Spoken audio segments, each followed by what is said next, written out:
Hello बच्चों, आपका फिर से स्वागत है फिजिक्स वाला प्लेटफॉर्म पर। मैं सर्वेश कुमार दीक्षित, आपका केमिस्ट्री मेंटर, आपके लिए लेके आया हूं आज नया चैप्टर जिसका नाम है सॉलिड स्टेट। देखो यार, सॉलिड स्टेट में प्यारे बच्चों हम लोगों को क्या करना है, इस बात पर जरा फोकस करें।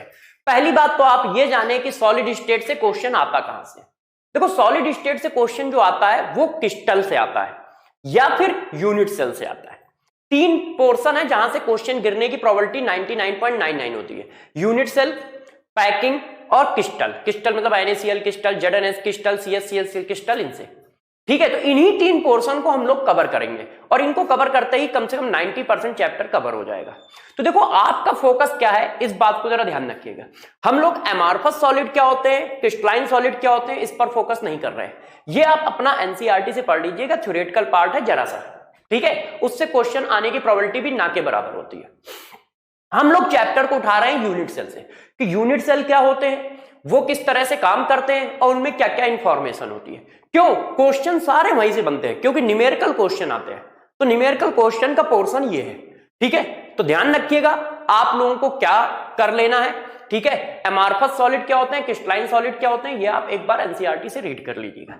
ठीक है, उनके आने की प्रोबेबिलिटी ना के बराबर होती है। जहां से पूरा क्वेश्चन आता, न्यूमेरिकल क्वेश्चन आता, वो सारा पढ़ा दूंगा, आप टेंशन न लें। बस अपनी कुर्सी की पेटी बांध लें और जी जान लगाकर फोकस करें लेक्चर पर कि हाँ यार, किस तरह से इस लेक्चर को कंप्लीट करना है। आज के लेक्चर में आपको बहुत मजा आने वाला है। क्यों? क्योंकि आज सॉलिड स्टेट है। सॉलिड स्टेट में आप जानते हैं छोटी सी अर्थमेटिक चलती है ना। अर्थमेटिक मैथ का यूज होता है छोटा छोटा, और आप वो बहुत आसानी से कर लेंगे क्योंकि आप मैथ के स्टूडेंट हैं। ठीक है, आप साइंस के स्टूडेंट हैं, तो आप टैलेंटेड तो है। अब जरा देखो, टॉपिक को स्टार्ट करते हैं। सॉलिड स्टेट, तो जरा देखिए, सबसे पहले सॉलिड स्टेट में जो पार्ट हम लोगों को पढ़ना है प्यारे बच्चों, उस पार्ट का नाम क्या है? उस पार्ट का नाम है यूनिट सेल। तो जरा देखो, यूनिट सेल के बारे में बताता हूं। ठीक है, सबसे पहले जरा देखिए, इस बात को समझिएगा। मैं आपको फिगर में मत देखिए, पहले इधर समझाता हूं। देखो, ये मैंने एक पॉइंट अरेंजमेंट किया 3 डायमेंशनल स्पेस पे। 3 डायमेंशनल स्पेस पे आप कोई पॉइंट अरेंजमेंट करते हो। देखिए, ये पॉइंट अरेंजमेंट है। ये देखिए, मैंने एक पॉइंट अरेंजमेंट किया है 3 डायमेंशनल स्पेस में। ये देखो, ये देखो, जब 3 डायमेंशनल स्पेस पे कोई पॉइंट अरेंजमेंट किया जाता है तो उसको प्यारे बच्चों बोला जाता है स्पेस लैटिस। इसको क्या बोला जाता है? इसको बोला जाता है स्पेस लैटिस। पॉइंट अरेंजमेंट को हम लोग स्पेस लैटिस बोलते हैं। ये मैथ्स का टर्म है, गौर से मेरी बात सुनते रहिएगा। ये पॉइंट अरेंजमेंट है। Point arrangement in 3 dimensional space is known as space lattice. Point arrangement in 3 dimensional space is known as space lattice.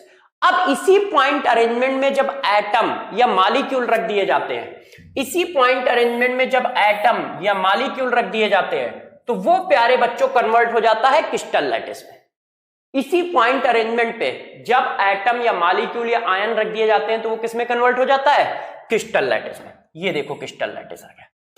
तो क्रिस्टल लैटिस क्या है कि जब आप पॉइंट अरेंजमेंट पर, जब सारे प्यारे बच्चों सुनो, जब आप पॉइंट अरेंजमेंट में क्या कर दोगे, आप रख दोगे क्या? एटम या आयन। तो जब आप 3 डायमेंशनल पॉइंट अरेंजमेंट में एटम या आयन लग दोगे तो उसका नाम क्रिस्टल लैटिस हो जाता है। उससे पहले वो स्पेस लैटिस होता है।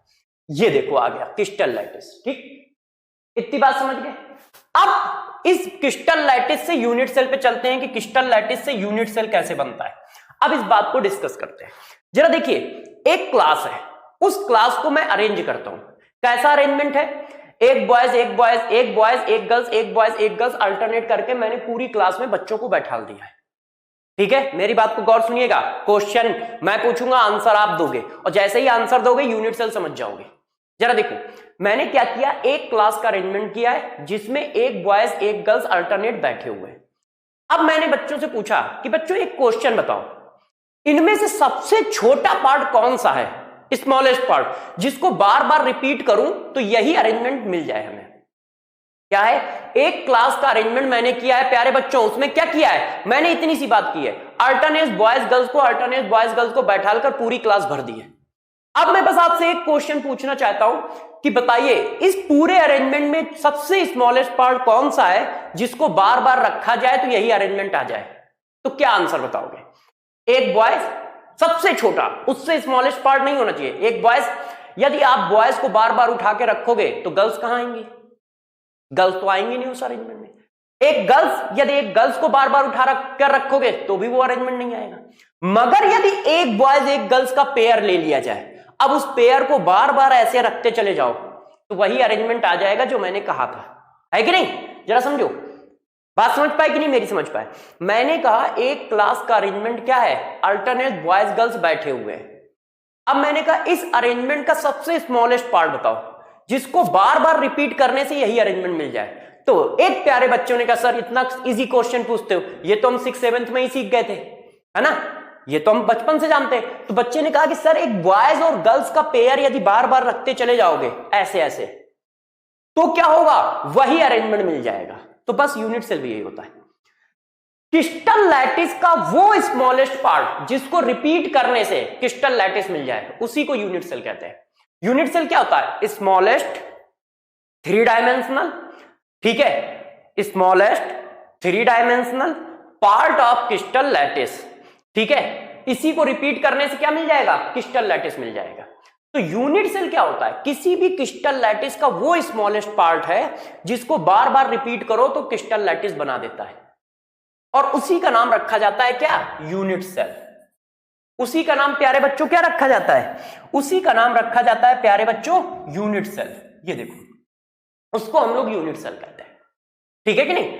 तो आप बात समझ पाए? जैसे मैं इस क्लास वाले अरेंजमेंट का यूनिट सेल पूछता तो तुम क्या कहते हैं? बॉयज गर्ल्स का पेयर यूनिट सेल है। उसी को बार बार आप रिपीट करते गए तो वो अरेंजमेंट मिल गया। उसी तरह से ये है, किसी भी क्रिस्टल लैटिस का वो स्मॉलेस्ट पार्ट जिसको रिपीट करने से क्रिस्टल लैटिस मिल जाता है उसको यूनिट सेल कहते हैं। वो स्मॉलेस्ट होना चाहिए, ध्यान रखिए, smallest repeated 3 dimensional part of crystal lattice is known as unit cell, ठीक है। तो इतनी बात तो पहले समझ गए कि यूनिट सेल है क्या। अब हमें जो यूनिट सेल पढ़ना है वो क्यूबिक यूनिट सेल होता है। हमारे सिलेबस में जो यूनिट सेल है वो क्यूबिक यूनिट सेल है, और हमारे सिलेबस में कोई नहीं है। तो क्यूबिक यूनिट सेल यदि हमारे सिलेबस में है तो उसके बारे में सब जानते हैं कि उसकी length a = b = c, alpha = beta = gamma = 90। हम क्यूबिक यूनिट सेल की डिटेल पढ़ते हैं, सबसे ज्यादा डिटेल उसी की पढ़ते हैं। अब जरा देखो, यूनिट सेल को फर्दर 2 पार्ट में डिवाइड कर दिया जाता है, क्लासिफिकेशन ऑफ यूनिट सेल। इतनी बात आप समझ पाए ना? पहले यूनिट सेल है क्या? यूनिट सेल क्या है? फिर से देखो, एक बार रिपीट कर देता हूं। 3 डायमेंशनल स्पेस में पॉइंट बना दो तो स्पेस लैटिस, उन पॉइंटों पे एटम, आयन या मॉलिक्यूल लिख दो तो क्रिस्टल लैटिस, और उस क्रिस्टल लैटिस का स्मॉलेस्ट पार्ट जिसको बार बार रिपीट करने से क्रिस्टल लैटिस मिल जाए, यूनिट सेल। यूनिट सेल 2 तरह के होते हैं। हमें जो यूनिट सेल पढ़ने हैं वो सारे के सारे कैसे यूनिट सेल पढ़ने हैं? क्यूबिक यूनिट सेल पढ़ने हैं। और क्यूबिक यूनिट सेल देखो बच्चों ऐसे बनता है, ये देखो, देखिए, एक स्क्वायर और एक और स्क्वायर बना लो ऐसे। अब इनको ऐड कर दो इस तरह से, ये देखो यूनिट सेल आ जाता है ऐसे। तो यूनिट सेल 2 तरह के होते हैं। Further classification of unit cell, एक होता है प्रिमिटिव यूनिट सेल। ओह, व्हाइट कलर से ही चल रहा हूं तो वो इसलिए दिख नहीं रहा है। एक होता है primitive unit cell. Primitive unit cell में क्या होते हैं? सिर्फ कॉर्नर पर एटम होते हैं, lattice point. Primitive unit cell किसको बोलते हैं? जिसमें सिर्फ कॉर्नर पर एटम होंगे और कहीं एटम नहीं होंगे। एटम कहां होंगे? यहां पर होगा एटम, यहां पर होगा, सिर्फ कॉर्नर्स पे एटम होते हैं। कॉर्नर्स को ही हम लैटिस पॉइंट बोलते हैं। तो देखो कहां पर एटम होगा? सिर्फ कॉर्नर पर। यदि सिर्फ कॉर्नर पर एटम है तो वो प्रिमिटिव यूनिट सेल बोला जाता है। और दूसरी क्लास होती है centred unit cell. Centre unit cell में एटम कहां कहां होते हैं? कॉर्नर, और कॉर्नर के साथ और कहीं पर भी हो सकते हैं। Particles at corner as well as at some other position. Some other position कौन कौन सी हो सकती है? वो फेज हो सकता है, ठीक है, वो एज हो सकता है, एज लेंथ पर हो सकता है, सेंटर पर हो सकता है, कहीं पर भी हो सकता है, centre of cube.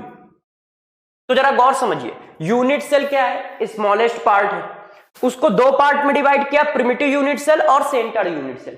Primitive unit cell में सिर्फ कॉर्नर पे एटम होंगे, सेंटर यूनिट सेल में कॉर्नर पे भी होंगे और उसके साथ साथ और कहीं पर भी होंगे, और कहीं मतलब फेस, ठीक है, यूनिट सेल का सेंटर या एज लेंथ पे, ऐसी जगह। Centre unit cell further 3 class में डिवाइड कर दिए जाते हैं, body centre unit cell, face centre unit cell and centre unit cell. Body centre unit cell क्या होता है? Particles at corner as well as body centre, corner पर होंगे और बॉडी के सेंटर पर होंगे। Particle as the corner as well as face centre, corner पर होंगे और फेस पर भी होंगे। अभी इन पर डिटेल भी बताऊंगा। Particle as the corner as well as centre of 2 opposite face, corner पे एटम होंगे और 2 अपोजिट फेस, एक ऊपर वाला एक नीचे वाले पर एटम होंगे, फेस के एटम पर। तो जरा देखो, यूनिट सेल को हम फर्दर 2 क्लास में डिवाइड करते हैं। प्रिमिटिव यूनिट सेल मेरे प्यारे बच्चों, centre unit cell. Primitive unit cell का मतलब होता है सिर्फ कॉर्नर पे एटम होना। सेंटर यूनिट सेल का मतलब होता है कॉर्नर के साथ साथ कहीं और पर भी एटम होना। कहां कहां हो सकता है? फेस पे हो सकता है, सेंटर पे हो सकता है, ठीक है, इस पे। यदि कॉर्नर और सिर्फ बॉडी सेंटर पे है तो body centre unit cell, corner और फेस पे है, सभी फेस पे है तो face centre unit cell, corner और 2 अपोजिट फेस पे है, एक ऊपर वाला एक नीचे वाला, तो एंड सेंटर यूनिट सेल। अब क्लासिफिकेशन मैंने इतना बता दिया है, अब हम लोग चलते हैं और आगे। अब जरा देखो, यहां से जो चीज स्टार्ट होगी प्यारे बच्चों, यहां से जो चीज स्टार्ट होगी, यहां पर आपका थोड़ा सा काम है। ये इंपॉर्टेंट पोर्शन है, प्रिमिटिव यूनिट सेल। यहां से हम लोग चैप्टर की स्टार्टिंग करते हैं, यहां से क्वेश्चन बनना स्टार्ट हो जाएगा। देखो, प्रिमिटिव यूनिट सेल क्या होता है, किस तरह से काम करता है। अभी मैंने बताया कि प्रिमिटिव यूनिट सेल की डेफिनेशन ये है। अब इसी चीज को आगे बढ़ाते हैं कि प्रिमिटिव यूनिट सेल क्या होता है। तो पहली बात समझो, प्रिमिटिव यूनिट सेल क्या होता है। In the primitive cubic unit cell the atoms are only located on the corners. Atom कहां होंगे? सिर्फ कॉर्नर पर होंगे। तो प्रिमिटिव यूनिट सेल प्यारे बच्चों क्या होता है, जरा इस बात को आप अच्छे से समझिएगा कि प्रिमिटिव यूनिट सेल हमारा क्या है। देखो, प्रिमिटिव यूनिट सेल में एटम सिर्फ कॉर्नर पर होते हैं। ये देखिए, ऐसे बना हुआ है, एटम कहां कहां है? सिर्फ कॉर्नर पे है और कहीं नहीं है। ये देख लीजिए, आप अच्छे से देख लीजिए, मतलब प्रिमिटिव यूनिट सेल कुछ ऐसा होता है। देखिए, अच्छे से देखिए, एटम सिर्फ कहां होंगे प्यारे बच्चों? एटम सिर्फ कॉर्नर पे होंगे और कहीं नहीं होंगे। ये देखो, ये हो गए। अब मैं एटम किसी दूसरे कलर से रिप्रेजेंट कर दे रहा हूं। ये देखिए, एटम सिर्फ कॉर्नर पे होंगे, ऐसे एटम सिर्फ कॉर्नर पे, इस तरह से, इस तरह से। तो प्रिमिटिव यूनिट सेल क्या है और उसका अरेंजमेंट क्या है। अब आप लोगों को मैं एक बहुत अच्छा कॉन्सेप्ट देने जा रहा हूं, इस पर फोकस रखिएगा। पूरे सॉलिड स्टेट का सिर्फ एक ही कॉन्सेप्ट है, पूरे सॉलिड स्टेट का मेरे प्यारे बच्चों सिर्फ एक ही कॉन्सेप्ट है। वो कॉन्सेप्ट क्या है, जरा गौर समझिए। वो कॉन्सेप्ट क्या है? आपको यह पता होना चाहिए एटम कहां रखे हैं और दूसरा किसको टच कर रहे हैं। यदि इतनी बात आप जानते हो कि एटम कहां रखे हो, किसको टच कर रहे हैं, तो समझ लो सॉलिड स्टेट पे कमांड है। फिर समझ लो सॉलिड स्टेट पे कमांड है। क्यों? क्योंकि फिर तो यार सिर्फ बेसिक मैथमेटिक्स लगानी है, फिर तो सिर्फ बेसिक मैथमेटिक्स लगानी है। आप किसी कहने पे ना जाओ कि बड़ा टफ है, बहुत रद्दी टाइप का इजी चैप्टर है। बस 2 चीजों पे आपका फोकस होना चाहिए हमेशा, हर बात पे एक बात याद होनी चाहिए, कौन कहां रखा है, किसको टच कर रहा है। कॉन्सेप्ट इतना सा है, पूरे सॉलिड स्टेट का एक ही कॉन्सेप्ट है, कौन कहां रखा है, किसको टच कर रहा है। इतनी बात आती है तो आप सॉलिड स्टेट में मास्टर हो। कौन कहां रखा है, किसको टच कर रहा है। तो प्रिमिटिव यूनिट सेल में जो इंपॉर्टेंट पॉइंट है वो ये है, कौन कहां रखा है, एटम सिर्फ कॉर्नर पे है। In the primitive unit cell atoms are only located at the corner, that means 8 atom are located in 8 corner of the lattice. ये देखो, अब किसको टच कर रहा है, ये दूसरा बहुत इंपॉर्टेंट पॉइंट है। तो गौर से जरा इस बात को देखिएगा, corners atom touch each other. जो कॉर्नर के एटम होते हैं वो एक दूसरे को टच करते हैं। ये देखो, अब यहां पर देखो, इसीलिए इतने फिगर बनाए गए। देखो, ये वाला एटम इस एटम को टच करेगा। ध्यान रखिए, कॉर्नर एटम, कौन से कॉर्नर एटम टच करेंगे, जो लेंथ पर होंगे। लेंथ कॉर्नर एटम एक दूसरे को टच करते हैं, फेस कॉर्नर एटम नहीं टच करेंगे, बॉडी कॉर्नर एटम नहीं टच करेंगे। मतलब ग्रीन, ये देखो, ये एक दूसरे को टच करेंगे। यदि मैं इसको बेस बनाऊं तो ये टच करेगा, ये टच करेगा। मगर यदि कोई बच्चा पूछता है कि क्या सर ये टच करेगा, नहीं, ये टच नहीं करेगा, ये टच नहीं करेगा, ये टच नहीं करेगा, ये टच नहीं करेगा। क्यों टच नहीं करेगा? क्योंकि सिर्फ कॉर्नर एटम एक दूसरे को टच करते हैं। ऊपर से कौन से कॉर्नर, जो एज लेंथ पे आते हैं, एज लेंथ पे। जो फेस डायगोनल पे आते हैं वो टच नहीं करेंगे, जो बॉडी डायगोनल पे आते हैं वो टच नहीं करेंगे। मतलब कौन नहीं टच करेंगे? तो जरा देखो, अब मैं इसको एक फेस को बना के दिखाता हूं। ये एक दूसरे को टच करेंगे ऐसे, मगर ये वाला एटम जो है, देखो थोड़ा सा फिगर मैनेज कर लीजिएगा, ये इसको टच नहीं करेगा। कॉर्नर के एटम लेंथ वाले कॉर्नर के एटम को टच करते हैं, ये देखो इसको टच नहीं करेगा। तो ध्यान रखिएगा, कौन से कॉर्नर एटम एक दूसरे को टच करते हैं? लेंथ कॉर्नर एटम एक दूसरे को टच करते हैं। जो फेस डायगोनल पे कॉर्नर होगा उसको टच नहीं करेगा, जो बॉडी डायगोनल पे कॉर्नर होगा उसको टच नहीं करेगा। इस बात का विशेष ध्यान रखें। मैंने आपको पढ़ाते समय सिर्फ एक ही बात बताई है कि दो बातों का पर विशेष कमांड होना चाहिए। एटम कहां रखा है, किसको टच कर रहा है। यदि इतनी बात जानते हो तो सब कुछ 2 मिनट में निकल आएगा, आप देखिएगा। बेसिक मैथ्स है, बिल्कुल इजी। तो प्रिमिटिव यूनिट सेल का अरेंजमेंट समझ गए। एटम कहां रखा है? कॉर्नर पे। सिर्फ किसको टच करता है? सिर्फ एज लेंथ के कॉर्नर एटम को टच करता है, सिर्फ एज लेंथ के कॉर्नर एटम को टच करता है। ठीक है, किसको टच नहीं करेगा? फेस किसको टच नहीं करेगा? देखो किसको किसको टच नहीं करेगा? बॉडी डायगोनल कॉर्नर को टच नहीं करेगा। बॉडी डायगोनल कॉर्नर, जो उसके बॉडी डायगोनल कॉर्नर पर होंगे, ठीक है, उनको टच नहीं करेगा। बॉडी डायगोनल कॉर्नर्स पर होंगे उनको टच नहीं करेगा। और किसको टच नहीं करेगा? फेस डायगोनल कॉर्नर पर होंगे उनको टच नहीं करेगा। यह बात जरूर जाननी है कि किसको टच नहीं करेगा, इनको टच नहीं करेगा। टच किसको करेगा? जो एज लेंथ पे होंगे। टच किसको करता है? एज लेंथ वाले पे, एज लेंथ, ठीक है, एज लेंथ, लेंथ कॉर्नर पर जो होंगे उनको टच करेंगे, इनको सिर्फ टच करता है ओनली। तो कौन कहां है, किसको टच करता है, ये बहुत इंपॉर्टेंट पॉइंट है मेरे दोस्तों। इस बात को अच्छे से ध्यान रखो, इसी पर मेरा फोकस है। तो प्रिमिटिव यूनिट सेल में एटम कहां होता है? कॉर्नर पर होता है। ठीक है, कॉर्नर वाला एटम किसको टच करेगा? जो एज लेंथ पे कॉर्नर होंगे उनको टच करेगा। जो फेस डायगोनल के कॉर्नर होंगे उनको, वो एक दूसरे को टच नहीं करेंगे। जो बॉडी डायगोनल के कॉर्नर होंगे वो एक दूसरे को टच नहीं करेंगे। ठीक है, इतनी बात क्लियर है आपको? इतनी बात क्लियर है तो अगले पॉइंट पे चलते हैं। अब देखो अगला पॉइंट हमसे क्या पूछा गया है? Total number of atoms in a primitive unit cell. किसी भी यूनिट सेल में यदि आपसे नंबर ऑफ एटम पूछे जाए तो आप ये फार्मूला बस याद रखिएगा, number of atoms equal to, गौर समझिएगा, number of atom in corner divided by 8 plus number of atom in face divided by 2 plus number of atom in centre divided by 1 plus number of atom in edge, यदि edge पे atom है, वैसे तो H पे atom होता ही नहीं है, divided by 4। ठीक है, तो देखो जब भी कहीं पर आपसे टोटल नंबर ऑफ एटम पूछा जाए तो बस तुम ये फार्मूला लगा देना कि टोटल नंबर ऑफ एटम कितने हैं, अपने आप निकल आएगा। जब भी कहीं पर आपसे ये पूछा जाए कि भाई जरा बताना टोटल नंबर ऑफ एटम कितने होंगे, तो number of atom in corner divided by 8, number of atom in face divided by 2, number of atom in centre divided by 1, number of atom in edge length divided by 4। ठीक है प्यारे बच्चों, अब आप इसको लगा दो। सभी बच्चों को यह बात कंफर्म है कि जो हमारा कॉर्नर होता है वो 1/8 पार्ट में डिवाइड होता है। मैं थोड़ा सा पढ़ा देता हूं, जरा ध्यान रखिए कौन कौन किस किस बात पे डिवाइड होता है। जो कॉर्नर होते हैं वो बेटा डिवाइड होते हैं 1/8 पार्ट। कितने पे डिवाइड होते हैं? 1/8 पार्ट। जो फेस होता है वो डिवाइड होता है 1/2 पार्ट पर। ठीक है ध्यान रखिएगा। और जो सेंटर होता है, सेंटर डिवाइड होता है 1 पार्ट, मतलब वो डिवाइड ही नहीं होता है।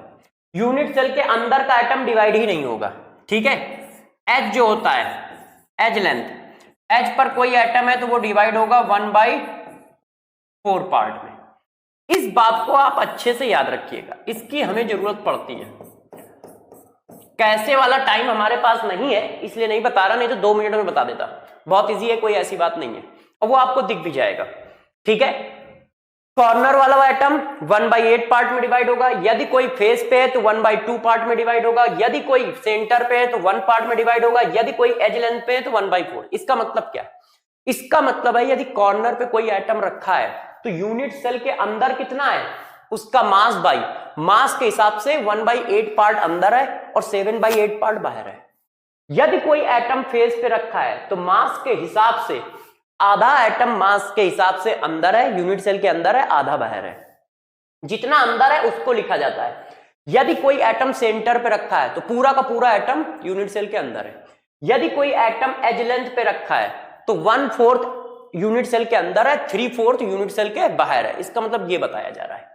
ये पार्ट में डिवीजन का मतलब क्या है? पार्ट में डिवीजन का मतलब है कि बाई मास कितना एटम यूनिट सेल के अंदर है, बाई मास कितना एटम यूनिट सेल के अंदर है, ये बताया जा रहा है। जैसे ये देखो, ये जो कॉर्नर का एटम है तो बाई मास ये कितना अंदर है, 1/8 ये, और 7/8 पार्ट इस यूनिट सेल से बाहर है, इस यूनिट सेल से बाहर है। और वो देखो डिवीजन मैंने यहां लिख के दिया है, कॉर्नर 1/8, सेंटर वाला 1, ठीक है, फेज वाला 1/2 और कॉर्नर 1/8। तो ये कंट्रीब्यूशन भी हमें याद रखना है अच्छे से, ठीक है। कॉर्नर 1/8 पार्ट में डिवाइड होता है, फेस 1/2 पार्ट में डिवाइड होता है, ठीक है। यदि यूनिट सेल के अंदर है तो 1 पार्ट में डिवाइड होता है, यदि यूनिट सेल के अंदर है तो वो 8 पार्ट में डिवाइड होता है, ठीक है। इस बात को ध्यान रखोगे। अब देखो नंबर ऑफ एटम का मैंने फार्मूला आपको बना दिया है। अब आप कोई भी क्वेश्चन हो 2 मिनट में निकाल सकते हो। किसी में भी नंबर ऑफ एटम पूछे जाए तो बस ये फार्मूला लगा दीजिए। अब देखो मैं इस फार्मूले को यूज करके बताता हूं, बताइएगा। मेरा पॉइंट क्या है, total number of atom in a primitive unit cell. Primitive unit cell में कितने एटम है? तो मेरे दोस्तों जरा बताओ, कॉर्नर पे कितने एटम है? 8 डिवाइडेड बाई 8। ये देखो कॉर्नर पे 8 एटम है डिवाइडेड बाई 8। फेस पे कितने एटम है? 0, प्रिमिटिव में फेस पे होते ही नहीं है। सेंटर पे एटम है 0, एज पे एटम है 0। अब जरा इसको सॉल्व करो, कितना आया? 1। तो जरा गौर से समझो, प्रिमिटिव यूनिट सेल में एक एटम होता है बाई मास। अब मेरी बातों को जरा गौर से समझना, यहां पर एक और इंपॉर्टेंट पॉइंट देने जा रहा हूं। देखो जो इंपॉर्टेंट पॉइंट होंगे वहां पर मैं फोकस करूंगा, उनको आप दिमाग में बैठा लो। पहला इंपॉर्टेंट पॉइंट, यूनिट सेल में एटम कहां पे है, किसको टच कर रहा है? कॉर्नर पे एटम है, टच किसको कर रहा है? सिर्फ एज लेंथ वाले कॉर्नर को, और किसी को नहीं कर रहा है, ठीक। दूसरा इंपॉर्टेंट पॉइंट जो अब दिमाग में बैठाना है वो गौर समझना, क्योंकि ये क्वेश्चन में भी यूज होगा, काफी इंपॉर्टेंट पॉइंट है। देखो यार, कितने नंबर ऑफ एटम आ रहा है प्रिमिटिव यूनिट सेल में? 1। और बच्चे कह रहे हैं यहां तो 8 दिख रहे हैं, 8 दिख रहे हैं, देखो तो ये 1 कैसे आ रहा है? तो जरा समझो, 8 एटम को टच करके ये यूनिट सेल बना है, मगर बाई मास कितने एटम उस यूनिट सेल के अंदर रखे जा सकते हैं? मास के फॉर्म में टोटल 1 एटम का मास आता है यूनिट सेल में। तो ये जितने भी क्वेश्चन होते हैं नंबर ऑफ एटम, तो नंबर ऑफ एटम का मतलब होता है कि बाई मास यूनिट सेल में कितना एटम रहेगा। तो ध्यान रखना, लैंग्वेज अलग लिखी होती है, निकालते अलग है। लिखा क्या है? Total number of atoms in a primitive unit cell. इसका मतलब क्या है? इसका मतलब है total number of atom present in a primitive unit cell by mass. Mass के बेसिस पे बताओ कि एक प्रिमिटिव यूनिट सेल में कितने एटम का मास प्रेजेंट है, जबकि प्रिमिटिव यूनिट सेल 8 एटम से मिलकर बना है, मगर बाई मास उसमें से मास कितने का है? सिर्फ 1 एटम का है। तो always always always number of atom by mass निकाले जाते हैं। टच मत काउंट करना, ध्यान रखना, क्योंकि लिखा लैंग्वेज में कुछ और होगा। यहां देखो कहीं पर भी बाई मास नहीं लिखा है कि आपको नंबर ऑफ एटम, ठीक है, in primitive unit cell by mass निकालने हैं कि कितने एटम का मास प्रेजेंट है। तो 1 एटम का मास प्रेजेंट है, जबकि टच 8 कर रहे हैं। तो ये ध्यान रखिएगा, जितने भी नंबर निकलेंगे बाई मास निकलेंगे कि कितने एटम का मास है। इसी वजह से आप डिवीजन करते हो। ये 1/8 डिवीजन का मतलब क्या है कि ये जो एटम रखा है, इस एटम का सिर्फ 1/8 पार्ट इस यूनिट सेल के अंदर है बाई मास, बाकी सब बाहर है। तो जितना अंदर है वो काउंट करना है यहां पर, और बस इस फार्मूले को वैल्यू डाल देना, आंसर आ जाएगा। तो मैंने क्या बताया? Primitive unit cell. Primitive unit cell क्या होता है बच्चों? कॉर्नर पे एटम होता है, ठीक है। कौन किसको टच करता है? कॉर्नर वाला एटम एज लेंथ के कॉर्नर के एटम को टच करता है। फेस डायगोनल के कॉर्नर को नहीं टच करेगा, बॉडी डायगोनल के कॉर्नर के एटम को नहीं टच करेगा। दूसरी बात बच्चों ने पूछी, भाई उसमें कितने एटम होंगे? Number of atom by mass. तो फार्मूला लगा दिया, कॉर्नर के एटम डिवाइडेड बाय 8, फेस के एटम डिवाइडेड बाय 2, सेंटर के एटम डिवाइडेड बाय 1, एज के एटम डिवाइडेड बाय 4। आंसर कितना आ गया? 1। तो प्रिमिटिव यूनिट सेल में कितने एटम होते हैं बाई मास? 1 होता है। ठीक है, डिस्ट्रीब्यूशन क्या है ये बता दिया। अब कहानी को आगे ले चलते हैं। अब जरा देखो ये पॉइंट क्या है, इस पॉइंट पर फोकस करिए, बहुत इंपॉर्टेंट है। रिलेशन बिटवीन एज लेंथ और रेडियस ऑफ एटम। यदि ये माना जाए कि हमारा एटम मॉलिक्यूल जो कुछ भी है स्पेयर है, तो स्पेयर की रेडियस हुई r, इसी को कहते हैं रेडियस ऑफ एटम। और एज लेंथ क्या होता है? एज लेंथ सभी बच्चे जानते हैं कि क्यूब की लेंथ को हम एज लेंथ कहते हैं। ये अब पूछ रहे हैं रिलेशन बताओ, relation between edge length and radius of atom. ये वाला पॉइंट बहुत इंपॉर्टेंट है, ध्यान से रखिएगा, जिस पर फोकस करा जाए। एज लेंथ और रेडियस ऑफ एटम का खूब क्वेश्चन आएगा, आप समझ ही नहीं पाओगे, ऐसा क्वेश्चन आएगा। एक यूनिट सेल की लेंथ, ठीक है, 120 पिकोमीटर है, यदि कैटायन की रेडियस इतनी हो तो एनायन की रेडियस बताओ, ऐसा क्वेश्चन आएगा। एक क्वेश्चन ऐसा आएगा, यूनिट सेल की लेंथ 120 पिकोमीटर है और वो लिथियम का क्रिस्टल है, तो लिथियम की रेडियस बताओ। या उल्टा पलट दिया, लिथियम की रेडियस इतनी है तो लिथियम का क्रिस्टल बीसीसी को फॉलो करता है, तो उसकी लेंथ बताओ। ऐसा कोई भी क्वेश्चन आए, गौर समझिएगा, जहां कहीं पर भी पूरे सॉलिड स्टेट में आपको रेडियस और लेंथ में रिलेशन की जरूरत पड़े, जहां कहीं पर भी पूरी केमिस्ट्री में पूरे सॉलिड स्टेट में रेडियस और लेंथ की जरूरत पड़े, रिलेशन की जरूरत पड़े, तो बस एक ही काम करना, कॉन्सेप्ट एक ही है, चाहे जो कर रहा हो। क्या कॉन्सेप्ट क्या है? एक ऐसी लाइन तलाश करो, गौर सुनिएगा, एक ऐसी लाइन तलाश करो जिसमें सारे एटम एक दूसरे को टच कर रहे हो। बस एक ऐसी लाइन तलाश करो, फिर से समझना, एक ऐसी लाइन तलाश करो मेरे प्यारे बच्चों जिसमें सारे एटम एक दूसरे को टच कर रहे हो। एक ऐसी लाइन तलाश करो जिसमें सारे एटम एक दूसरे को टच कर रहे हो। ठीक है, कॉन्सेप्ट को अच्छे से ध्यान दीजिए कि सर क्या बोल रहे हैं। एक ऐसी लाइन तलाश करो मेरे प्यारे बच्चों जिसमें सारे एटम एक दूसरे को क्या कर रहे हो? टच कर रहे हो। अब प्रिमिटिव यूनिट सेल हम पढ़ रहे हैं, प्रिमिटिव यूनिट सेल में कौन सी लाइन है जो एक दूसरे को टच करती है? अब आपको इस पॉइंट का आइडिया आएगा कि सर ने इस बात को क्यों बोला था, कि दो बातें याद होनी चाहिए, कौन कहां है, किसको टच कर रहा है। यदि तुम्हें पता होगा कि किसको टच कर रहा है तो तुम वो लाइन ढूंढ लोगे ना यार, है कि नहीं? तो उस लाइन को ढूंढ कैसे पाओगे? जब तुम्हें यह पता होगा कौन किसको टच कर रहा है। इसीलिए मैंने कहा था ये सबसे इंपॉर्टेंट कॉन्स्टेंट है। यदि ये कॉन्सेप्ट आपको आता है तो आधा आधा आधा सॉलिड स्टेट का क्वेश्चन सॉल्व हो गया। फिर जितने भी क्वेश्चन आते हैं उसमें से 50% पे तो यही पॉइंट लग रहा होता है, क्या कि कौन किसको टच कर रहा है, और कौन किसको टच करने के लिए हमें लेंथ निकालनी पड़ती है। एक ऐसी लेंथ बताओ जिसमें एटम एक दूसरे को टच करते हैं। तो जिस बच्चे को याद है कि कॉर्नर का एटम जो होता है, कॉर्नर का एटम दूसरे कॉर्नर के एटम को टच करता है, उसको वो लेंथ तुरंत आ जाएगी। ये देखो, ये एक दूसरे को टच करते हैं, तो जब ये एक दूसरे को टच करते हैं तो इसको हम दो टर्म में लिख सकते हैं, आर और फिर आर, और इसी को आप लिख सकते हो ए के टर्म में, ए। अब दोनों लोगों ने एक ही रेडियस मेजर किए तो आपस में क्या कर दोगे? बराबर कर दोगे, और जैसे ही बराबर कर दोगे, लो यार रिलेशन आ गया है। तो अब आप समझ पाए कि जब भी कहीं पर हमें रेडियस और लेंथ में रिलेशन निकालना होगा तो हम कुछ नहीं करेंगे, एक ऐसी लाइन तलाश करेंगे जिसमें एटम एक दूसरे को टच करते हैं। और वो लाइन तलाश करने में आपको दिक्कत नहीं आएगी यदि पहला वाला पॉइंट अच्छे से याद है। कौन सा? कि एटम कहां रखा है, किसको टच करता है। सॉलिड स्टेट का एक ही कॉन्सेप्ट है, एटम कहां रखा है, किसको टच करता है। फिर तो बेसिक मैथ्स है, ये देखो बेसिक मैथ चिपका दी। यदि ये दो एटम टच करते हैं तो उसको हम आर के टर्म में भी लिख पाएंगे और ए के टर्म में भी लिख पाएंगे।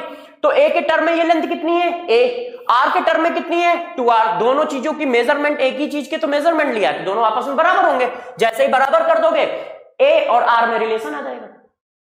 और इस कॉन्सेप्ट से बहुत सारे क्वेश्चन सॉल्व होंगे। तो इस कॉन्सेप्ट को दिमाग में रोको। कैसे रोको? और इसका बेसिक क्या है? बेसिक ये कौन कहां रखा है, किसको टच करता है। क्योंकि यदि तुम्हें पता होगा किसको टच करता है तो तुम ये लेंथ निकाल ही लोगे, कौन कहां रखा है, किसको टच करता है। तो relation between edge length and radius of atom कितनी आ गई प्रिमिटिव में? A equal to 2r। अब जरा ये देखो, nearest distance between two atom, ऐसे बहुत सारे पॉइंट पूछे जाते हैं कि प्रिमिटिव यूनिट सेल में नियरेस्ट डिस्टेंस बताओ। सबसे नियरेस्ट क्या हो सकता है यार? भैया सबसे नियरेस्ट यही तो हो सकता है जब एक दूसरे को टच कर रहे हो, इससे नियरेस्ट क्या हो सकता है? तो जब nearest distance between two atom पूछ रहा है तो भी यही कॉन्सेप्ट लगेगा। दो एटम की नियरेस्ट डिस्टेंस, डिस्टेंस ऑलवेज ध्यान रखिएगा न्यूक्लियस टू न्यूक्लियस ली जाती है। तो nearest distance between two atom कितनी आई 2r, और ए के टर्म में कितनी आई a। तो nearest distance between two atom in primitive unit cell a, क्यों? ये दोनों कॉर्नर के एटम एक दूसरे को टच कर रहे हैं ना, तो सबसे नियरेस्ट तो ये। अच्छा, अब क्वेश्चन को वो घुमाएगा कैसे, ये देखो। Next nearest distance between two atom, दो एटम की नेक्स्ट नियरेस्ट डिस्टेंस बताओ। तो यार प्रिमिटिव यूनिट सेल में सिर्फ 3 ही डिस्टेंस होती हैं, क्योंकि प्रिमिटिव यूनिट सेल ऐसे बना होता है। अच्छे से ध्यान दीजिएगा, प्रिमिटिव यूनिट सेल में सिर्फ 3 टाइप की डिस्टेंस प्रेजेंट होती हैं एटम के रिस्पेक्ट में। वो 3 टाइप की डिस्टेंस कौन कौन सी हो सकती है, ये सारे बच्चे जानते हैं। मुझे बहुत ज्यादा फोकस करने की जरूरत इस पर नहीं होगी। क्यों? क्योंकि ये तो बहुत आराम की बात है, ये सारे बच्चों को आता है। एटम कहां होते हैं? कॉर्नर पे। जब कॉर्नर पे एटम है तो बताओ कितनी तरह की डिस्टेंस है दो एटम के बीच में। तो मेरे प्यारे बच्चों ने कहा सर इसमें ऐसी कोई दिक्कत की बात नहीं है, 2 मिनट में पता चल जाएगा कितनी तरह की है। एक एटम की डिस्टेंस ये है, एक फेस डायगोनल हो गया, और एक प्यारे बच्चों क्या हो गया, बॉडी डायगोनल हो गया। बस यही 3 डिस्टेंस है। सबसे छोटी डिस्टेंस नियरेस्ट डिस्टेंस ए हो गई। सेकंड नियरेस्ट डिस्टेंस कौन हो गई, a√2। Nearest distance between two atom in primitive unit cell A. Next nearest distance between two atom in primitive unit cell a√3। Next to next nearest distance between primitive unit cell, next to next nearest distance between two atom in primitive unit cell कितनी आ जाएगी, a√3। क्यों? सबसे near तो ए है, क्योंकि ये दोनों एक दूसरे को टच कर रहे हैं। एटम है कहां, कॉर्नर के रिस्पेक्ट में। एक कॉर्नर को पकड़ लो, उसके रिस्पेक्ट में एटम कहां है, एडजेसेंट कॉर्नर पे, फेस कॉर्नर पे, बॉडी डायगोनल कॉर्नर पे। एडजेसेंट कॉर्नर की क्या हुई, ए। फेस डायगोनल कॉर्नर की क्या हुई, a√2। और बॉडी डायगोनल की डिस्टेंस क्या हुई, a√3। तो हमसे ये बातें पूछेगा वो क्वेश्चन में। अच्छा ये बताओ nearest distance between two atom in primitive unit cell. अच्छा बताओ next nearest distance between two atom in primitive unit cell. तो इसके लिए लोकेशन पता होनी चाहिए, कौन कहां रखा है। जब कौन कहां रखा है पता होगा तो ये सब निकल आएगा। तो ध्यान रखना, पूरे सॉलिड स्टेट का एक ही कॉन्सेप्ट है, कौन कहां रखा है, किसको टच करता है, कौन कहां है और किसको छू रहा है ना। बिल्कुल बेसिक लैंग्वेज में, कौन कहां है किसको छू रहा है, मतलब कौन कहां रखा है और किसको टच कर रहा है। यदि ये बात जानोगे तो ये सारा निकाल लोगे। इस बात को समझ गए, आगे बढ़े। Coordination number of primitive unit cell. अब यार ये बच्चों के लिए थोड़ा सा टफ होता है। बच्चों को लगता है कि सर यार हम कोऑर्डिनेशन नंबर नहीं निकाल पाते हैं। तो देखो आपको एक कॉन्सेप्ट देता हूं, इस पर फोकस करो, ठीक है। आप यूनिट सेल के कोऑर्डिनेशन नंबर निकालने के लिए कॉन्सेप्ट पे फोकस करो। यदि लेंथ पर एटम है तो कोऑर्डिनेशन नंबर ऑलवेज 6 होगा। यदि कहीं पर फेस पे है तो ऑलवेज कोऑर्डिनेशन नंबर 12 होगा। फेस डायगोनल पे है, अभी मैं आपको कॉन्सेप्ट दे रहा हूं समझिएगा, फेस डायगोनल पे है तो भी 12 होगा।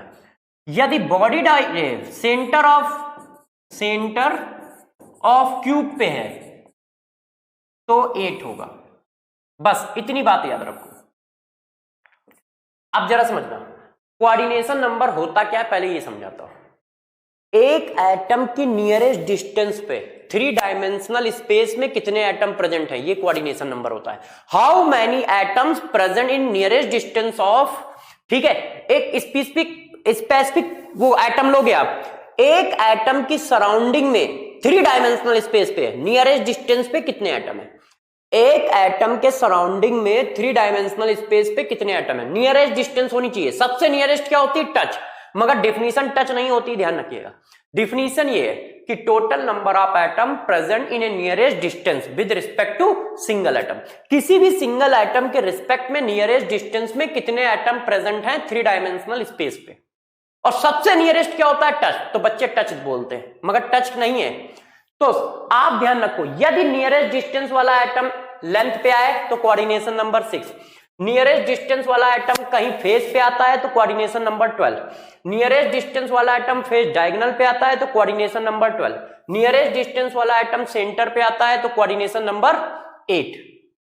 इतनी बात समझ गए। अब चिपकाओ coordination number of primitive unit cell. Primitive unit cell में नियरेस्ट डिस्टेंस वाला एटम कहां है, ये देखो अभी पढ़ाया, नियरेस्ट डिस्टेंस वाला एटम कहां है, एज लेंथ पे है। Nearest distance between two atom A, edge length पे है ना। तो नियरेस्ट डिस्टेंस वाला एटम भाई ये दो आपस में नियरेस्ट है ना, क्योंकि ये और ये एक दूसरे को टच कर रहे हैं। ये देखो यहां पर, ये देखिए ये नियरेस्ट है, ये एटम और ये एटम एक दूसरे को टच कर रहे हैं, तो सबसे नियरेस्ट ये हुआ ना। तो नियरेस्ट डिस्टेंस कौन सी है, ए, और वो कहां पे है, एज लेंथ पे। यदि एज लेंथ पे है तो क्या होगा, कोऑर्डिनेशन नंबर 6।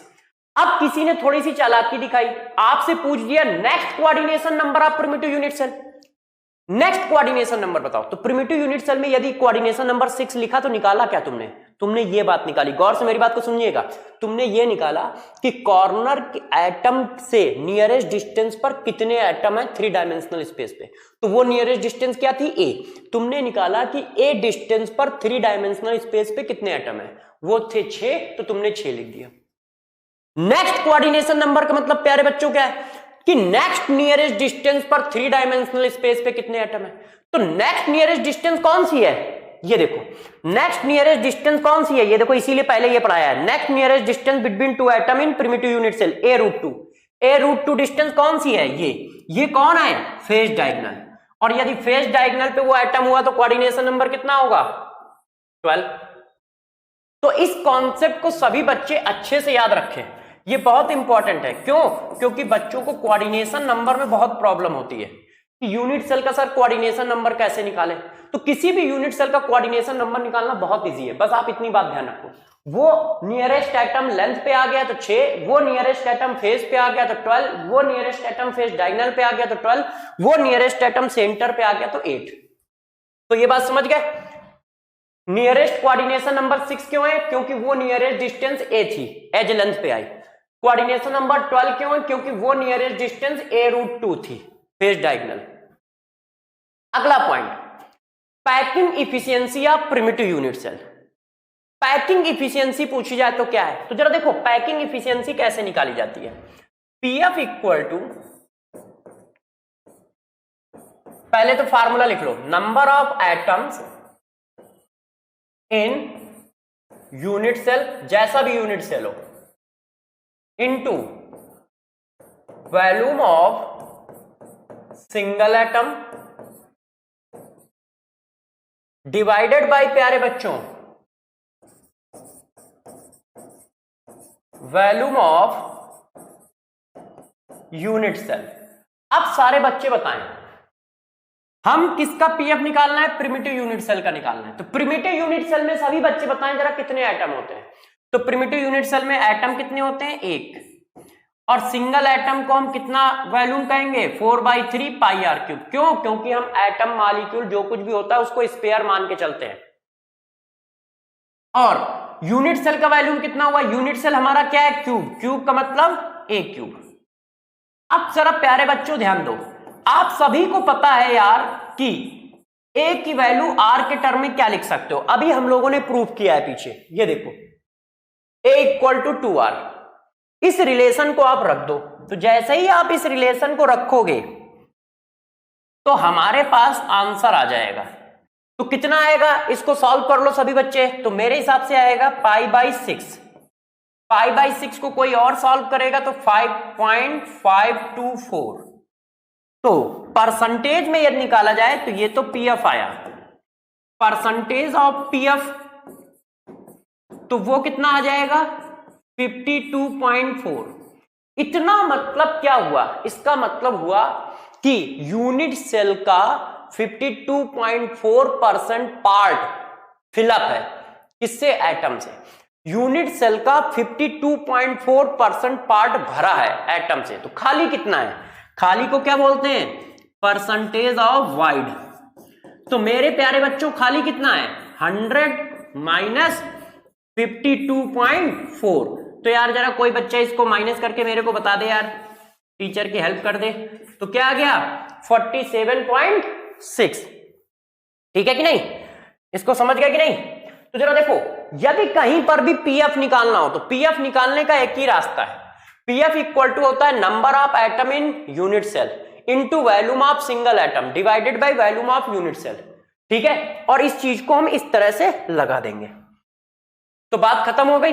अब देखो हर यूनिट सेल में इतनी ही बातें निकालनी है, हर यूनिट सेल में हम इतनी ही बातें निकालेंगे और हमारा क्वेश्चन हो जाएगा। तो अच्छे से इस बात को जरा ध्यान दीजिएगा।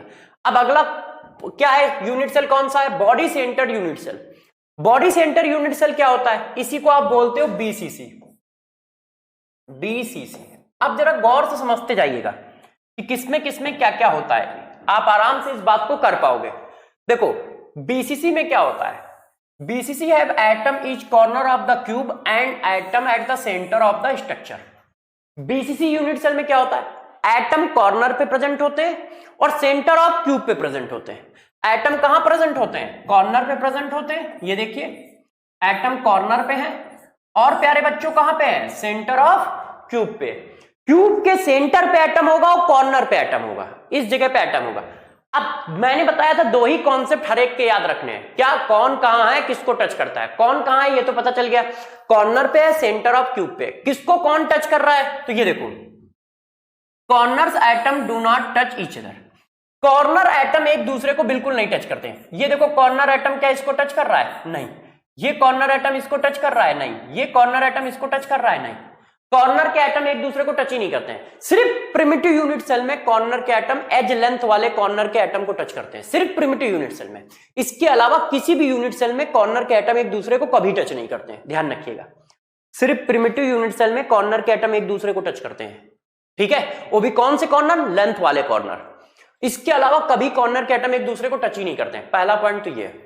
तो कौन किसको टच करता है, सेंट्रल एटम जो होता है वो सभी कॉर्नर के एटम को टच करता है। Central atom each corner atom of BC, ये क्या लिखा है, अच्छा ये यहां पे गड़बड़ हो गया। सेंट्रल एटम टच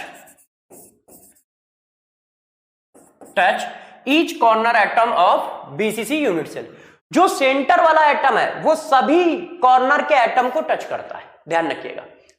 कौन किसको टच करता है, कौन कहां है, मेरा फोकस इसी बात पे है। बाकी सवाल अर्थमेटिक मैथ है, तुम 2 मिनट में निकाल लोगे। क्या कॉर्नर वाले एटम एक दूसरे को टच नहीं करते मेरे दोस्त, सेंटर वाला एटम सभी कॉर्नर के एटम को टच करता है। सेंटर वाला एटम सभी कॉर्नर के एटम को टच करता है, ठीक है। अब हमसे क्या पूछा गया, total numbers of atom in BCC unit cell. बस फार्मूला लगा दो, क्या होता है फार्मूला याद है ना, number of atoms equal to, अब मैं डायरेक्ट लिख रहा हूं, कॉर्नर के एटम डिवाइडेड बाई 8, फेस के एटम डिवाइडेड बाई 2, सेंटर के एटम डिवाइडेड बाई 1। सेंटर पे कितना एटम है, एक एटम है, ये सेंटर पे है, प्लस एज पे एटम डिवाइडेड बाई 4, तो कितने एटम आ गए, 2। तो by mass BCC unit cell में टोटल 2 एटम होते हैं। By mass BCC unit cell में टोटल 2 एटम होते हैं। अब इधर आ जाओ, the radius between, relation between edge length and radius of atom, वही बात फिर आ गई। अब हम लोग थोड़ा स्पीड में चलेंगे क्योंकि वही बात फिर से निकालिए। अब मैंने इसका कॉन्सेप्ट तो पीछे पढ़ाई दिया है कि जब भी ऐसी बात आए तो क्या करोगे, एक ऐसी लाइन लोगे जिसमें सारे एटम टच करते हो।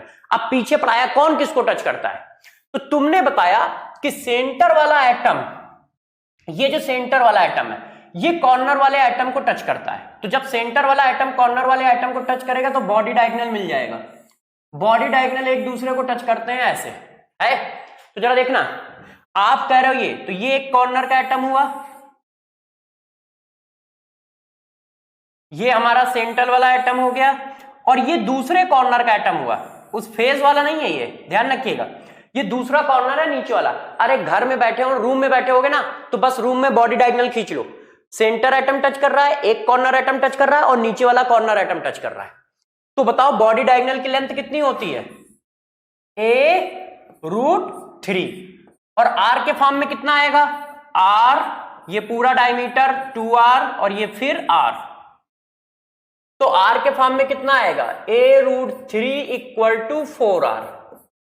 ठीक है, बुकों में कैसे लगाया गया उसको मत ध्यान रखिएगा, एक ही बार में हमारा आंसर आ जाएगा। ये हम स्मॉल r लेके चलते हैं, इसलिए हम यहां स्मॉल r लिख दे रहे हैं, नहीं तो आपको बुरा लगेगा। तो r = आ गया a√3 डिवाइडेड बाई 4। ठीक है, कैसे निकाला, सेम कॉन्सेप्ट से। तो जब भी कहीं ऐसी बात आए कि यार रिलेशन चाहिए किसमें, रेडियस और लेंथ में, तो बस एक ऐसी लाइन सेलेक्ट करो जिसमें सारे एटम एक दूसरे को टच करते हो, अपने आप क्वेश्चन हमारा हो जाएगा। वो लाइन कौन सी है, ये कौन सी, बॉडी डायगोनल। बॉडी डायगोनल क्यों, क्योंकि आपने हमसे कहा है कि सेंटर वाला एटम हर कॉर्नर के एटम को टच करता है। जब सेंटर वाला एटम हर कॉर्नर के एटम को टच करता है तो इसका मतलब एक कॉर्नर से लेकर दूसरे कॉर्नर तक की डिस्टेंस में सारे एटम एक दूसरे को टच कर रहे हैं। ठीक है, किसी ने कहा सर कॉर्नर से कॉर्नर क्यों नहीं ले सकते, तो कॉर्नर से कॉर्नर में ये टच कहां कर रहा है, इस जगह पे चेक करो। तो ऐसी लेंथ लेनी जिसमें एटम एक दूसरे को टच करते हो। अब जरा देखो nearest distance between two atom, अब नियरेस्ट डिस्टेंस में टच वाले एटम चाहिए, तो nearest distance between two atom क्या है, यहां से लेके यहां तक, सेंटर से सेंटर तक, तो ये क्या हुई a√3/2 का आधा। Nearest distance between two atom in BBC मतलब बॉडी सेंटर यूनिट सेल, तो nearest distance between two atom in body centre unit cell में यही वाली लेंथ तो आई मेरे दोस्त यार। सबसे नियरेस्ट क्या होता है, टच करने वाले। फिर क्या पूछ रहे हैं, next nearest distance between two atom in body centre unit cell.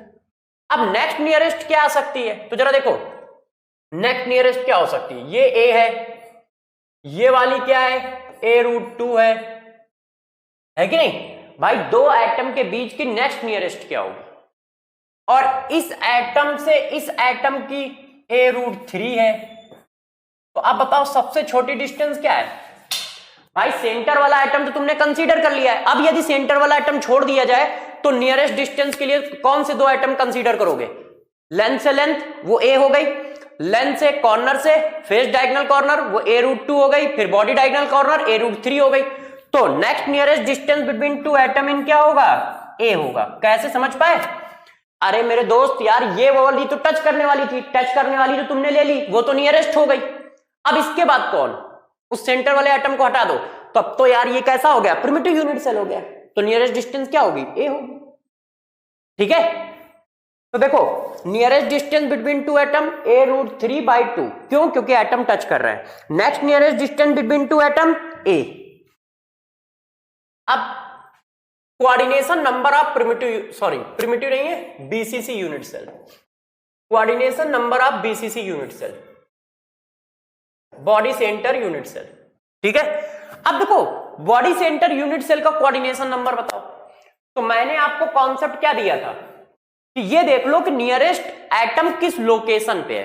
तो जरा बताओ बॉडी सेंटर का नियरेस्ट एटम कौन सा है, सेंटर पे। भाई मैंने आपको पढ़ाया था कि एक बात देखो कि नियरेस्ट एटम कहां पर रखा है, बस।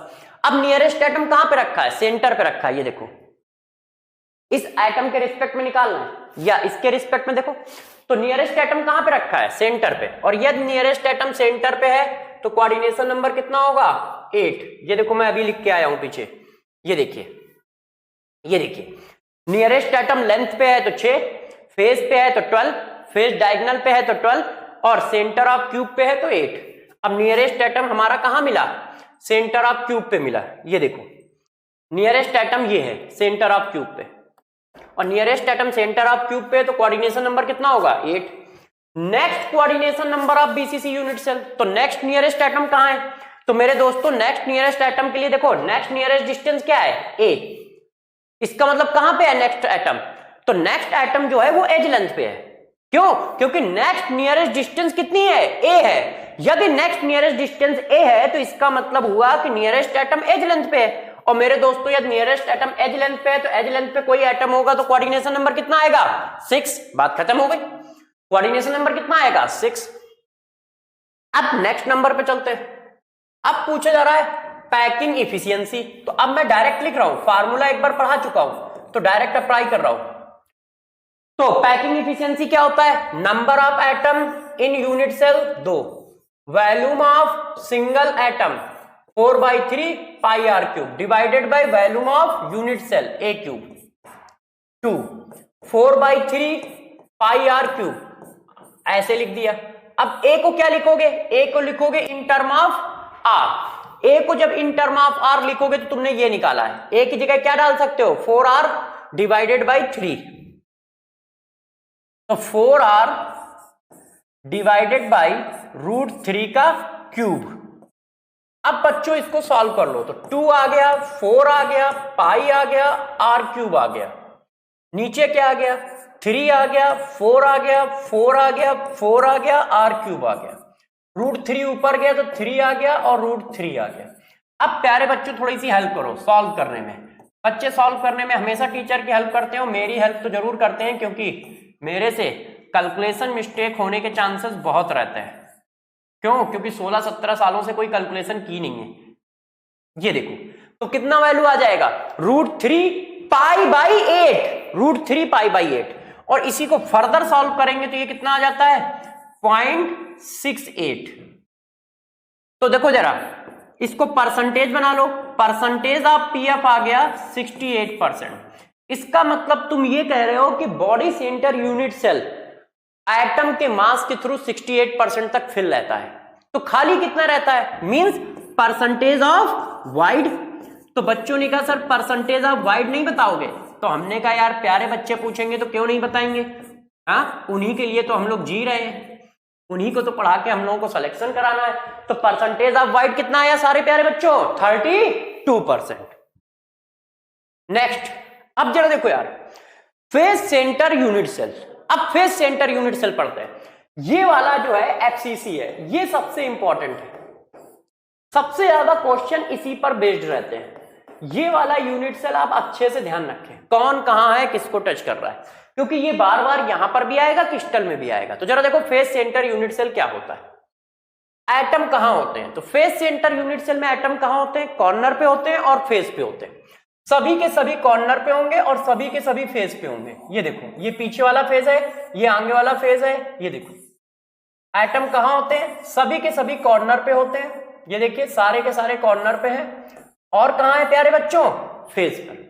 तो फेस सेंटर यूनिट सेल में एटम कहां प्रेजेंट होते हैं? ठीक है, face centre unit cell atom present all the corner of crystal lattice at the centre of all the face of cube. Cube के फेस पर एटम होंगे और क्यूब के कॉर्नर पर एटम होंगे। पहला पॉइंट, कौन कहां रखा है पता चल गया। अब दूसरा पॉइंट, कौन किसको टच कर रहा है। तो पहला तो आपको सबको पता है कि कॉर्नर के एटम एक दूसरे को कभी टच नहीं करते, सिर्फ प्रिमिटिव में करते हैं। प्रिमिटिव यूनिट सेल में एज लेंथ के कॉर्नर एटम एक दूसरे को टच करते हैं, उसके बाद किसी में कोई कॉर्नर एटम एक दूसरे को नहीं टच करते। चेक करो, ये कॉर्नर एटम क्या इसको टच कर रहा है? नहीं। ये कॉर्नर एटम क्या फेस डायगोनल वाले को टच कर रहा है? ये फेस डायगोनल होगा, नहीं। ये कॉर्नर एटम क्या इसको टच कर रहा है? नहीं। तो कॉर्नर एटम एक दूसरे को टच नहीं करता है। तो बात आई कौन किसको टच करता है। सबसे खास बात ये है, कौन किसको टच करता है, ये बहुत इंपॉर्टेंट है। तो यार, जब कॉर्नर एटम एक दूसरे को टच नहीं करता तो कौन किसको टच करता है, इस बात को समझाता हूं, गौर समझिएगा। फेस सेंटर एटम अपने कॉर्नर एटम को टच करेगा। फेस सेंटर एटम उस कॉर्नर एटम को टच करेगा जिस पर वो है। ये देखो, फेस सेंटर एटम मैं पूछ रहा हूं, फेस सेंटर एटम किसको किसको टच करेगा? जो फेस सेंटर एटम है उसको मैंने क्या किया? व्हाइट कर दिया है। ये व्हाइट वाला एटम है, ये वाला एटम, ये किसको किसको टच कर रहा है जरा देख लीजिए प्यारे बच्चों। ठीक है, ये टच कर रहा है पहले ये 4, फिर इनको टच कर रहा है 5, 6, इसी तरह से इसके पीछे होगा 7, इसी तरह से एक नीचे होगा 8। फेस वाला एटम उस फेस के कॉर्नर एटम को टच करेगा, उस फेस के एडजेसेंट फेस के फेस सेंटर एटम को टच करेगा, और फिर दूसरी तरफ।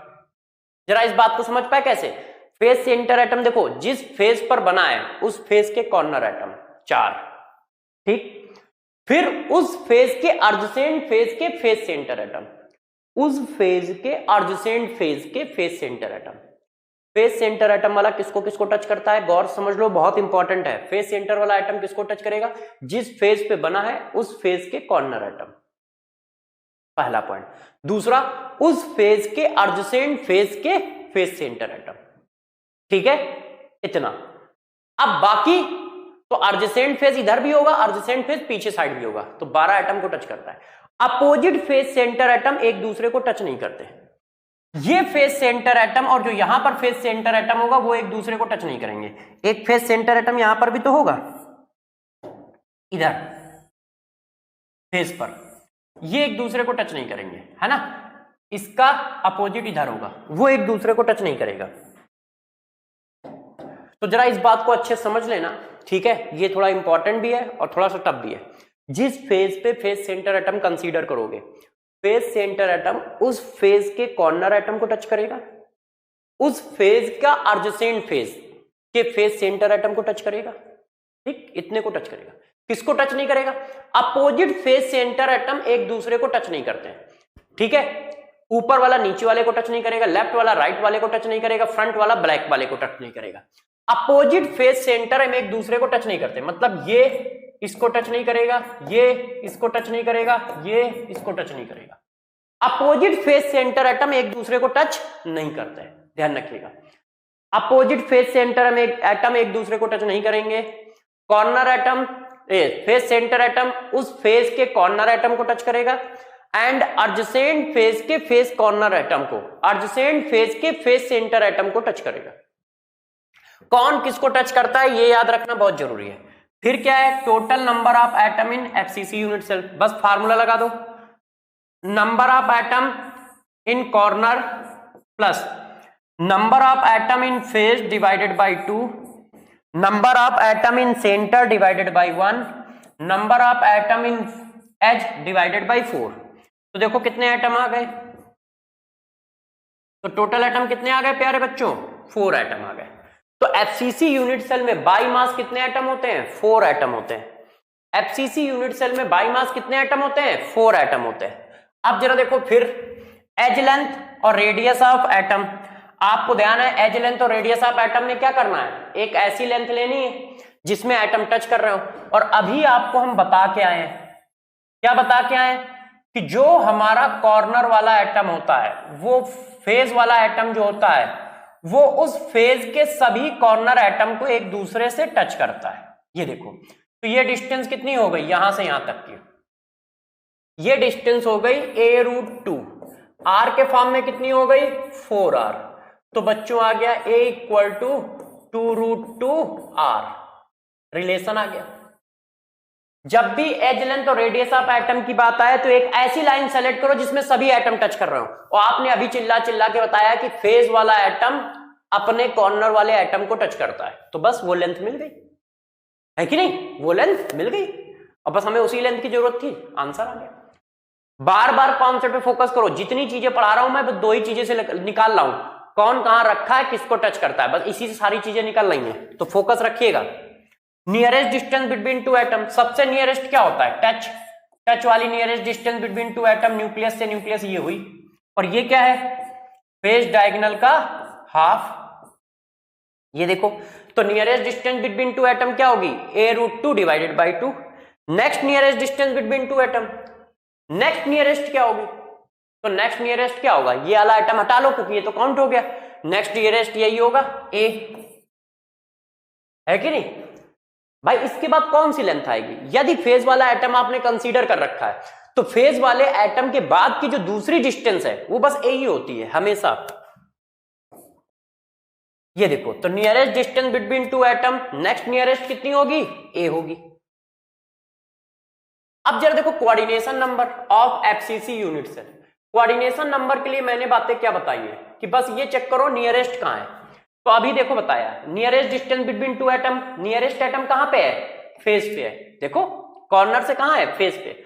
और यदि नियरेस्ट एटम फेज पे है तो कोऑर्डिनेशन नंबर क्या होगा, 12। अभी पीछे लिखाया, फेज पे होगा तो 12, फेज डायगोनल पे होगा तो 12, लेंथ पे होगा तो 6 और सेंटर पे होगा तो 8। फेज पे आया 12 हो गया। नेक्स्ट नियरेस्ट डिस्टेंस, तो next coordination number of FCC unit cell, तो नेक्स्ट नियरेस्ट डिस्टेंस कहां पे है, a क्या होता है, लेंथ। तो इसका मतलब नेक्स्ट डिस्टेंस कौन सी है, लेंथ, और लेंथ पर है एटम तो क्या होगा, कोऑर्डिनेशन नंबर 6। बात खत्म हो गई कोऑर्डिनेशन नंबर की भी। अब बात आई पीएफ, पैकिंग इफिशियंसी। तो यार पैकिंग इफिशियंसी का फार्मूला तो आपको पता है, number of atom volume of single unit, volume of single atom divided by volume of unit cell. Number of atom 4 है, volume of single unit cell, volume of single atom आपको पता है 4/3 πr³। और प्यारे बच्चों वॉल्यूम ऑफ यूनिट सेल क्या रखोगे, a³। अब a को r के फॉर्म में कैसे रखोगे, तो a को r के फॉर्म में ये देखो a = क्या है, 2√2r है। इस चैप्टर का मुझे कोई फार्मूला याद नहीं है, एक भी फार्मूला। क्यों, क्योंकि इस चैप्टर को मैं सबसे इजी मान के चलता हूं। इसमें करना ही क्या है, सिर्फ आपको एक बात याद रखनी है अच्छे से, कौन कहां रखा है, किसको टच करता है। इसके बाद तो छोटी वाली मैथ्स लगानी है जो हम लोग 6th 7th में पढ़ के आते थे, और कुछ करना ही नहीं है। चेक करो आप, इतनी देर से यही तो बता रहा हूं, देख लो आप। तो यार कौन कहां रखा है, बस इतना यदि आपको अच्छे से आ गया तो बात खत्म है। फिर तो थोड़ी सी मैथ्स लगानी है। अब वो तो लगा ही लेते हो आप, क्यों, टैलेंटेड तो ठहरे। चलो भाई सारे बच्चों इसको सॉल्व करके यार आंसर तो बता दो प्यारे सर को, ठीक है ना।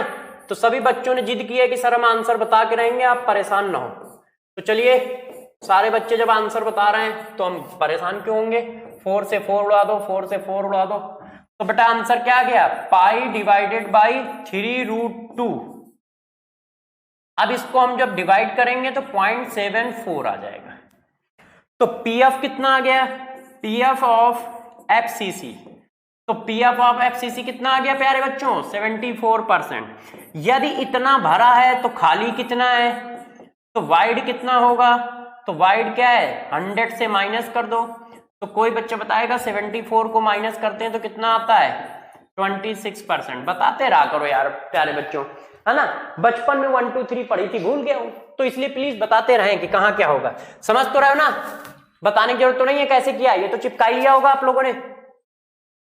अब जरा देखो एक साथ इस टेबल को भी बता देता हूं। Simple cubic unit cell, simple cubic को ही प्रिमिटिव बोलते हैं, ध्यान रखिएगा। सिंपल क्यूबिक को ही प्रिमिटिव बोलते हैं। कॉर्नर पे एटम है, फेस पे एटम नहीं है, सेंटर पे एटम नहीं है, टोटल एटम कितना है 1। बॉडी सेंटर में कॉर्नर पे एटम है, फेस पे एटम नहीं है, मगर सेंटर पे एटम है, एटम कितने हैं 2। फेस सेंटर यूनिट सेल में कहां पे एटम है, कॉर्नर पे एटम है, फेस पे एटम है, टोटल एटम 4। अब end centre unit cell, and centre unit cell का सब कुछ मैं आपके हवाले करता हूं। ये HW है, बहुत दिन से HW नहीं किया होगा ना होमवर्क, तो बेटा आज होमवर्क देता हूं। प्रिमिटिव यूनिट सेल ये है, एंड सेंटर यूनिट सेल ये है। मैं इसका अरेंजमेंट बता दूंगा। आपका काम क्या है, आपका काम है इसको सॉल्व करके लाना, वही सारी चीजें निकालनी है जो हम लोगों ने बाकी में निकाली है, ठीक है। तो आपका होमवर्क है कि इसको सॉल्व करके लाओ। एटम कहां होते हैं, कॉर्नर पे होते हैं। अरेंजमेंट बता दूंगा, कौन किसको टच करता है ये बता दूंगा, बाकी कहानी आपकी है। आप इसको सॉल्व करके लाओगे, क्योंकि ये इंपॉर्टेंट नहीं होता ज्यादा के बिल्कुल ही नहीं होता। तो देखो जरा बच्चों, ये देखो एंड सेंटर का अरेंजमेंट ये होता है। एटम कहां होंगे, कॉर्नर पे होंगे और 2 अपोजिट फेस पे होंगे।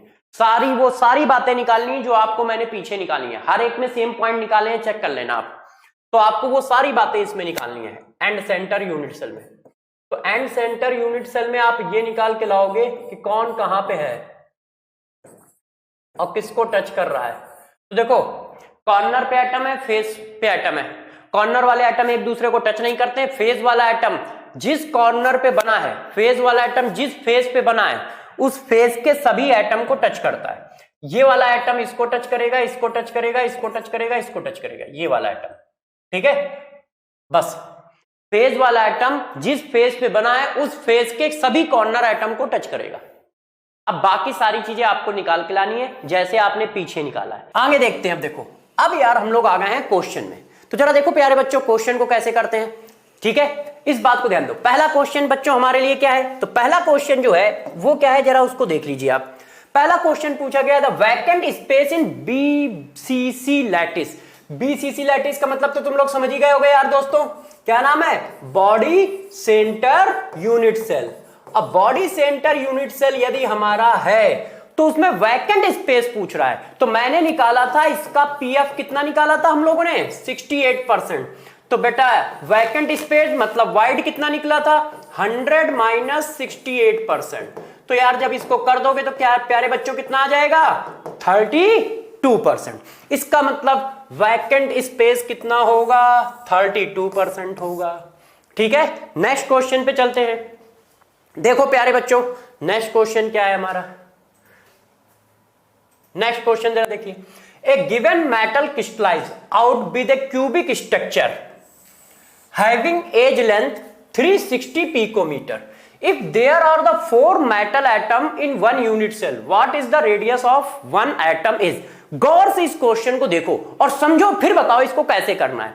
यदि आप सभी बच्चे बहुत समझदार हो, जैसा कि तुम दिखते भी हो और हो भी, तो इस क्वेश्चन को 2 मिनट में पकड़ लोगे। पहली बात क्या है, उसने कहा है कि एक यूनिट सेल में 4 एटम है। यदि एक यूनिट सेल में 4 एटम है तो कौन सा यूनिट सेल होगा वो? प्रिमिटिव यूनिट सेल में 1 एटम होता है, बॉडी सेंटर यूनिट सेल में 2 एटम होते हैं, फेस सेंटर यूनिट सेल में 4 एटम होते हैं, फेस सेंटर यूनिट सेल में 4 एटम होते हैं। इसका मतलब ये बात कर रहा है एफसीसी यूनिट सेल की, फेस सेंटर यूनिट सेल की। तो यदि फेस सेंटर यूनिट सेल की बात कर रहा है तो ए दे रखा है, ये गिवन है, और प्यारे बच्चों पूछ क्या रहा है? आर। तो आपको मैंने बताया था ए दिया जाए आर पूछा जाए तो एक ऐसी लाइन सेलेक्ट कर लो जिसमें सभी एटम टच करते हो, या फिर आपको रिलेशन याद हो ए और आर के बीच में, जो अभी मैंने पीछे निकाला है। तो या तो प्यारे बच्चों रिलेशन आता हो, यदि किसी को रिलेशन नहीं आता तो वो 2 सेकंड में इसको निकाल भी सकता है यार। बस तुम्हें यह पता होना चाहिए कौन कहां है, किसको टच कर रहा है। मैंने कहा था यही कॉन्सेप्ट है, कौन कहां है, किसको टच कर रहा है। तो क्या होता है, जब फेस सेंटर यूनिट सेल होता है तो कॉर्नर के एटम एक दूसरे को टच नहीं करते हैं, मगर सेंटर वाला एटम जो फेस के सेंटर पे होता है वो सभी कॉर्नर एटम को टच करता है। तो ये डिस्टेंस कितनी हो गई? a√2, और r के फॉर्म में कितनी हो गई? 4r। तो बस बराबर कर दो, a√2 इक्वल टू 4r।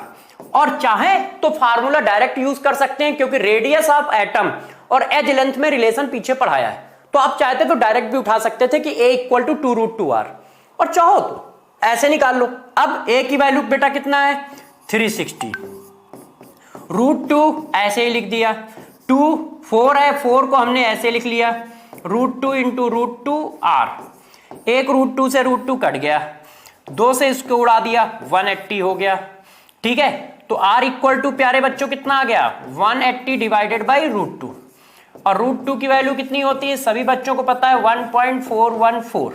अब यार इसको डिवाइड कर लो, डिवाइड करने से देख लो कितना आ रहा है आंसर। ठीक है, जो आ जाएगा वही आंसर होगा। कर लोगे ना बच्चों?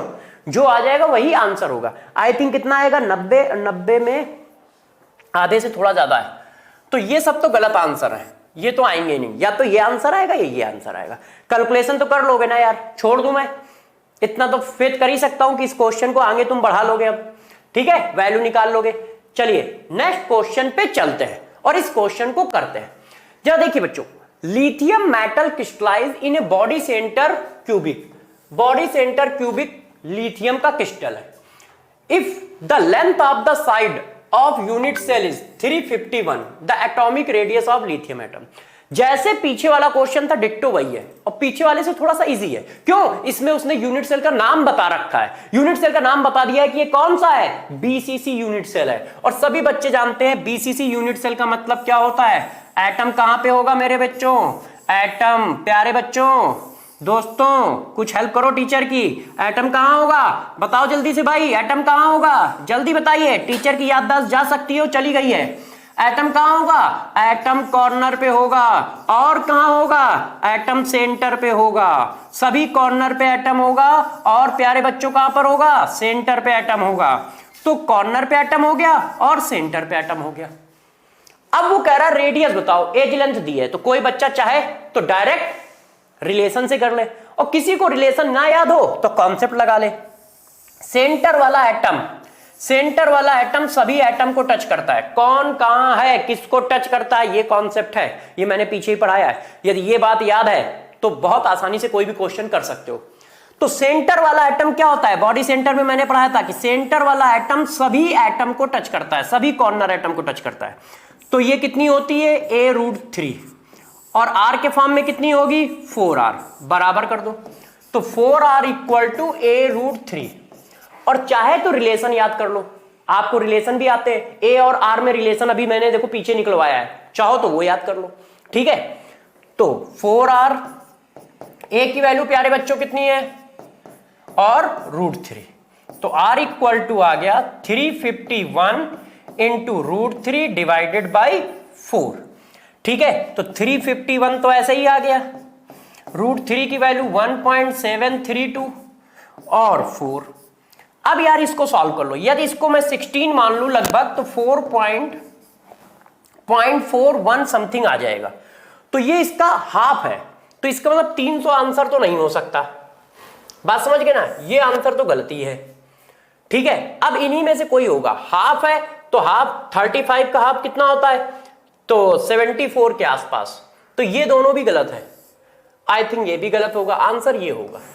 ठीक है, आप कैलकुलेशन करके निकालिएगा, मैंने तो थोड़ा सा लॉजिक लगा लिया है। 4 को इससे डिवाइड करोगे तो 0.4 आएगा। अब 0.4 का मतलब ये वैल्यू लगभग आधी के आसपास आना।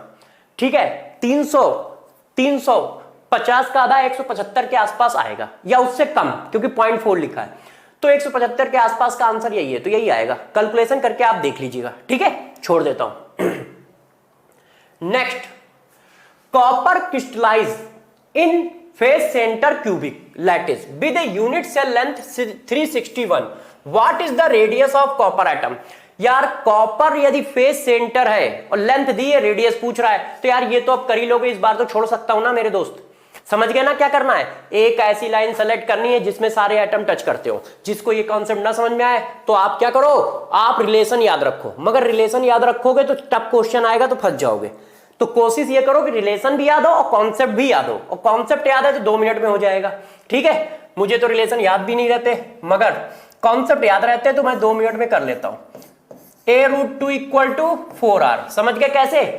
फेस का एटम सभी कॉर्नर के एटम को टच करता है, तो फेस डायगोनल a√2 और r के फॉर्म में 4r। ये बात समझ पा रहे हो ना कैसे लिख रहा हूं?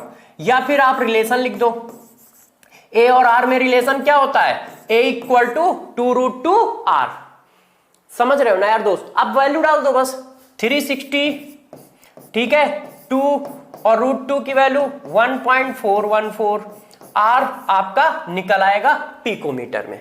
ठीक है, कितना आ रहा आएगा आप देख लीजिएगा, बस कैलकुलेशन करनी रह गई है, कैलकुलेशन करनी रह गई है। कैलकुलेशन आप कर लीजिएगा, इसमें ऐसा कुछ नहीं है कि कैलकुलेट ना कर पाओ, हम लोग टाइम को बचाते हैं और कहानी को आगे ले चलते हैं। Percentage of free space in body centre cubic unit cell is, body centre cubic unit cell में फ्री स्पेस कितना होगा? पैक स्पेस कितना होता है? 68%। ये क्या होता है? पैक स्पेस होता है, पीएफ होता है, तो फ्री स्पेस कितना होगा? 32%। Next, if a stand for the edge length of the cubic system, simple cubic, body centre cubic, face centre cubic. Simple cubic को ही प्रिमिटिव यूनिट सेल कहते हैं, ये बात अभी मैंने पीछे बताई थी, primitive unit cell. The ratio of the radii of the 3 sphere in this system will be respectively. देखो, रेशियो ऑफ 3 रेडियाई मतलब रेडियस ऑफ एटम ही पूछ रहा है।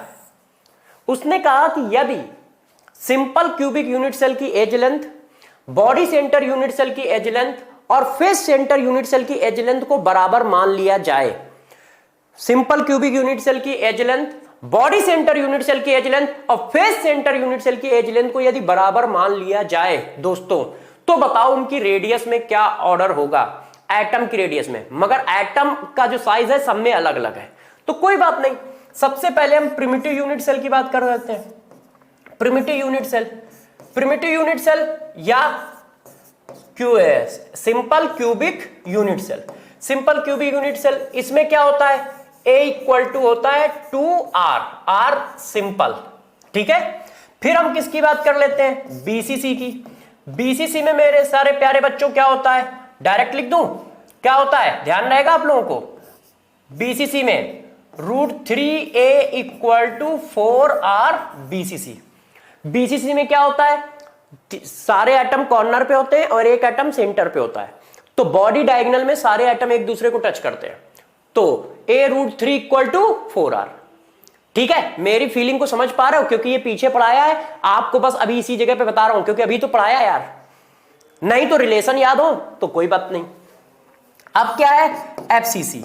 एफसीसी मेरे दोस्त, एफसीसी में अभी बताया था a√2 equal to 4r FCC. अब रेडियस का ऑर्डर पूछ रहा है, तो रेडियस का ऑर्डर पूछ रहा है तो हम लोग निकाल दें। कैसे निकालोगे? इसकी वैल्यू कैसे आएगी? RS ratio RB ratio RF, क्या आया? a/2, ये दो नीचे ले आए तो a/2 ratio √3a/4 ratio √3a/4, ये वैल्यू आई। अब आप चाहें तो इसको काट सकते हैं, नहीं तो इसी से आंसर निकाल सकते हैं। तो देखो RS रिस्पेक्टिवली है, तो सबसे पहले कौन आ रहा है, रिस्पेक्टिवली सबसे पहले आ रहा है सिंपल, तो सिंपल की वैल्यू क्या है a/2, a/2 इसमें नहीं है तो ये गलत हो गया। फिर दूसरी वैल्यू क्या है √3a/4, √3a/4 ये नहीं है, √3a/4 ये नहीं है तो फिर ये आ गया। तीसरी वैल्यू क्या है 1/2√2a, तो ये है, क्यों, इसको आप लिख सकते हो 2√2a, है कि नहीं, काट कर। तो देखो इस बार क्वेश्चन में ये पूछा था, क्या था, इन्होंने कहा था कि यदि simple unit cell, body centre unit cell और एप सेंटर मतलब फेस सेंटर यूनिट सेल की लेंथ को इक्वल मान लिया जाए तो बताओ वो जिन एटमों से बना है उनकी एटम की रेडियस का रेशियो क्या होगा। तो एटम की रेडियस का रेशियो क्या होगा बच्चों, ये होगा, और इस तरह से कर लेंगे। नेक्स्ट, अब जरा देखिए, the fraction of total volume occupied by the atom present in a simple cubic, simple cubic unit cell में कितने फ्रैक्शन एटम स्पेस को ऑक्युपाई करेगा। तो यार मैंने ये आपको काउंट करना बताया था, PF equal to number of atom volume of single atom divided by volume of unit cell. Number of atom 1, ठीक है, सिंगल एटम का वॉल्यूम 4/3 πr³ और volume of unit cell a³, a³ की जगह क्या रख दोगे 2r², कैसे रख दोगे, आपको पता है सिंपल क्यूबिक की बात की जा रही है, सिंपल क्यूबिक में a और r के बीच में रिलेशन क्या होता है, a इक्वल टू 2r, क्योंकि सिर्फ एटम कॉर्नर पे है और एक कॉर्नर के दूसरे कॉर्नर को टच करता है लेंथ वाला कॉर्नर, ध्यान रखिएगा लेंथ वाला कॉर्नर टच करता है। मेरे दोस्तों इतनी देर से एक ही बात को चिल्ला रहा हूं, कौन कहां है किसको टच करना है ये जरूर याद रखें, कौन कहां है किसको टच करता है ये जरूर याद रखें, सॉलिड स्टेट का कॉन्सेप्ट है, कौन कहां है किसको टच करना है, और ये सॉलिड स्टेट का कॉन्सेप्ट भी है, लाइफ का कॉन्सेप्ट भी है कि नहीं। तो जरा ध्यान रखिएगा, कौन कहां है किसको टच करना है ये सबसे इंपॉर्टेंट कॉन्सेप्ट है, इसको अच्छे से ध्यान रखें सभी बच्चे, और यदि ये नहीं याद रखोगे तो फिर गए। तो कौन कहां है किसको टच करता है हर यूनिट सेल का ये पता होना चाहिए, और एज लेंथ और रेडियस में निकालने के लिए कॉन्सेप्ट क्या है, एक ऐसी लाइन सेलेक्ट करो जिसमें सभी एटम एक दूसरे को टच करते हो, इससे रेडियस और एज लेंथ में रिलेशन 2 मिनट में पता चल जाता है, और रिलेशन याद भी रख सकते हो। अब इसको सॉल्व कर लो, क्योंकि पाई के फॉर्म में पूछा गया है, तो जब प्यारे बच्चों सॉल्व करोगे तो ये आ जाएगा π/6, क्यों, ये 3 बार 2 आएगा, 2 बार इससे कट जाएगा, 1 2 बचेगा, 3 बचेगा, 6 हो गया, r³ कट गया, π/6।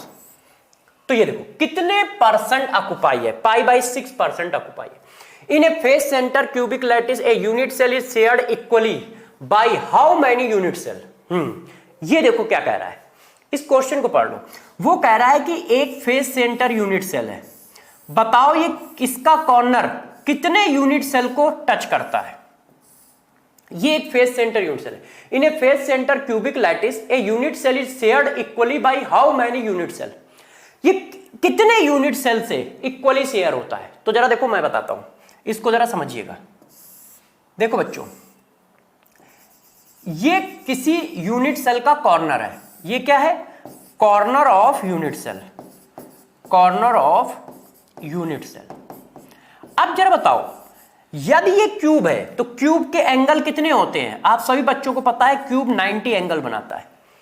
तो एक एटम रखा है तो उस पर 90 एंगल से कितने कट मार सकते हो, 90 एंगल के 4 कट मार सकते हो कि नहीं, 4 से ज्यादा तो नहीं कर सकते हो, 4 पार्ट में डिवाइड कर सकते हो ऐसे। तो देखो ये एक एटम है, तो 4 यूनिट सेल कितने रख दिया आपने, 4 कैसे, एक ये यूनिट सेल, एक ये यूनिट सेल, एक ये यूनिट सेल, एक ये यूनिट सेल। तो जो कॉर्नर का एटम होता है वो इस तरह से 4 यूनिट सेल तो ये हो गए। अब 4 यूनिट सेल इसी के ऊपर, क्योंकि यूनिट सेल 3 डायमेंशनल है, तो 4 यूनिट सेल नीचे की साइड में और 4 यूनिट सेल इसके ऊपर की साइड में, तो 5 6 7 8। तो एक एटम 8 यूनिट सेल को टच करता है, एक एटम कॉर्नर वाला 8 यूनिट सेल को टच करता है। इसी वजह से आप इसको डिवाइड करते हो 1/8 पार्ट में, इसको किसमें डिवाइड करते हो, 1/8 पार्ट में। तो एक यूनिट सेल को कितने यूनिट सेल टच करेंगे, कॉर्नर का है, यदि वो कॉर्नर को टच करता है तो 8, फेज वाइज कितने होंगे 6। तो a face centre cubic lattice a unit cell is shared equally by how many unit cell. तो एक यूनिट सेल जो है इक्वली कितने यूनिट सेल को शेयर करता है, तो वो कितना होगा 8। ठीक है ना? क्यों? क्योंकि 1/8 पार्ट में डिवाइड करते हो और इक्वली शेयर ऐसे है। ठीक है, नेक्स्ट। अब जरा देखो यार, the number of atoms contain in FCC unit cell in monoatomic. FCC unit cell में कितने एटम होते हैं? 4 एटम होते हैं। नेक्स्ट, अब जरा देखो यार, एक बात करने जा रहे हैं, फार्मूला ऑफ क्रिस्टल। देखो दोस्तों, आज का last topic formula of crystal क्या होता है, तो जरा गौर से समझिएगा फार्मूला ऑफ क्रिस्टल होता क्या है। देखिएगा, ratio of number of different atom present in unit cell by mass. ये देखो, किसी भी क्रिस्टल का या किसी भी यूनिट सेल का फार्मूला क्या है? उनके एटम के नंबर का रेशियो। किसी भी क्रिस्टल या किसी भी यूनिट सेल के फार्मूला क्या है? उनके एटम के नंबर का रेशियो फार्मूला है। यदि कहीं फार्मूला ऑफ क्रिस्टल पूछा जाता है तो बहुत सिंपल होता है, उनके एटम के नंबर निकाल लो और उनका क्या कर दो मेरे दोस्त, रेशियो बना दो, और जो रेशियो बनाओगे वही फार्मूला ऑफ क्रिस्टल आएगा। कैसे? इस बात को समझाने के लिए इस क्वेश्चन को उठाते हैं। ये देखो क्वेश्चन, उन्होंने कहा है एक crystal form by 2 element X and Y. एक क्रिस्टल है जो एक्स और वाई एलिमेंट से फॉर्म होता है। X atom arrange in the corner of cube. X atom सिर्फ कॉर्नर ऑफ क्यूब पे है। तो देखो यार, ये एक यूनिट सेल बनाया, ठीक है। इन्होंने कहा कि जो एक्स एटम है वो सिर्फ कॉर्नर ऑफ क्यूब पे है। तो ये देखो, ये हमारा एक यूनिट सेल आ गया। अब एक्स एटम कहां पे है? कॉर्नर ऑफ क्यूब पे है। एक एक्स ये है, ये है, ये है। ये देखो दोस्तों, यहां पर एक्स एटम है कॉर्नर ऑफ क्यूब पे, ये ऐसे है। फिर वो कहते हैं while y atom are the face centre the formula of the compound. और y एटम कहां पर है? तो उन्होंने कहा y एटम जो है वो फेस के सेंटर पे है। तो मैंने कहा ठीक है, तो फेस का सेंटर ये है, यहां पे y है 1, फेस का सेंटर ये, यहां पे y है 2, यहां पे y है 3, यहां पे y है 4, ये पीछे वाला फेस 5, ये आगे वाला फ्रंट 6, ये फेस पे। तो अब पूछ रहे हैं फार्मूला ऑफ क्रिस्टल बताओ या फार्मूला ऑफ कंपाउंड बताओ। फार्मूला ऑफ कंपाउंड, अब हमारा कॉन्सेप्ट क्या है फार्मूला ऑफ कंपाउंड का? Ratio of number of different atom present in a unit cell by mass. तो बताओ, एक्स एटम का रेशियो, वाई एटम का रेशियो। एक्स एटम कितने हैं? कॉर्नर पे हैं। यदि कोई कॉर्नर पे है तो उसका कंट्रीब्यूशन टोटल कितना होता है? 1। ये कैसे निकाला यार? अभी तो सिंपल प्रिमिटिव यूनिट सेल में निकाला था।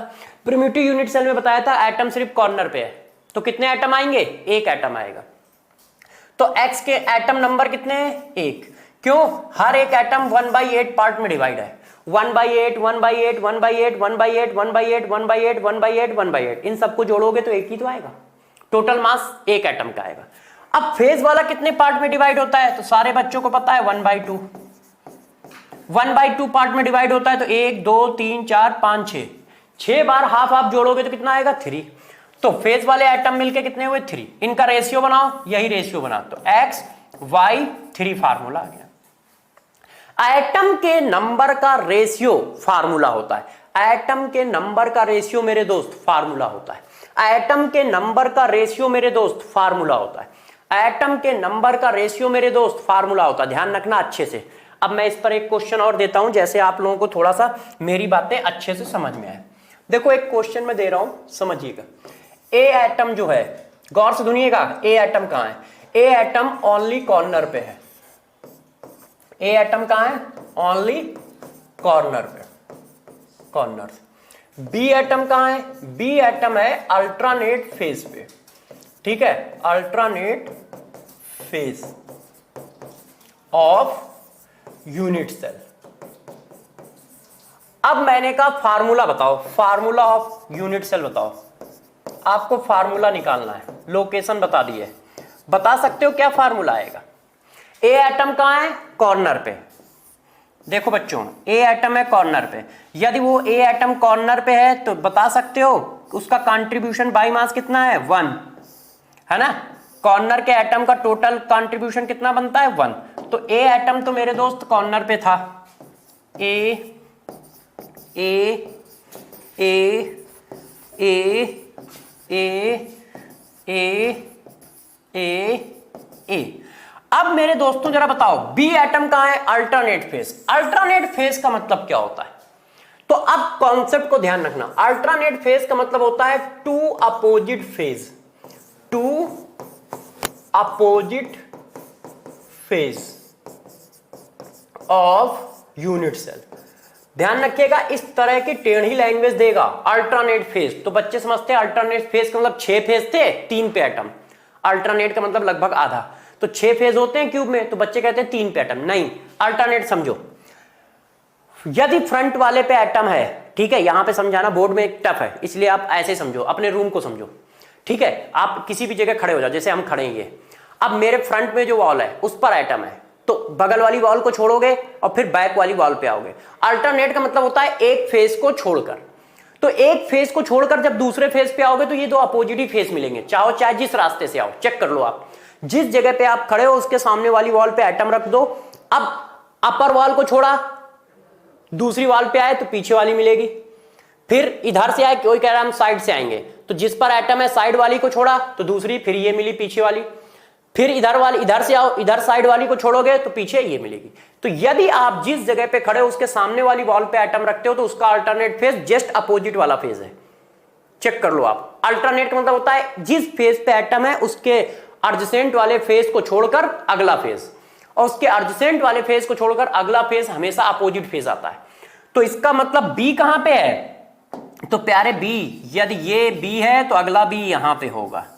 अब वो कह रहा है फार्मूला बताओ, तो ए कितना हुआ 1, क्यों, कॉर्नर पे एटम होगा तो बाई मास कितना कंसीडर करेगा 1, और बी कितना हुआ 1, क्यों, आधा ये है आधा ये है तो टोटल कितना हुआ 1, तो 1:1, मतलब फार्मूला क्या हो गया, ए बी हो गया। क्यों, 1:1 आया ना यार आंसर, और 1:1 का मतलब क्या हुआ, ए बी। ठीक है कि नहीं। अब आपका मन कर रहा होगा सर लास्ट एंड फाइनल एक क्वेश्चन और करा दो, तो करा देते हैं यार। देखो प्यारे बच्चों, ए क्या है, एफसीसी यूनिट सेल है, ध्यान दीजिएगा, ए क्या है, एफसीसी यूनिट सेल है, ठीक है। बी कहां पे है, सेंटर ऑफ क्यूब पे है, सेंटर ऑफ क्यूब, क्यूब के सेंटर पे कौन है, बी है ना। ये देखो सेंटर ऑफ क्यूब पे बी है, ये बात आ गई। ए कहां है, एफसीसी है, बी कहां है, सेंटर ऑफ क्यूब पे।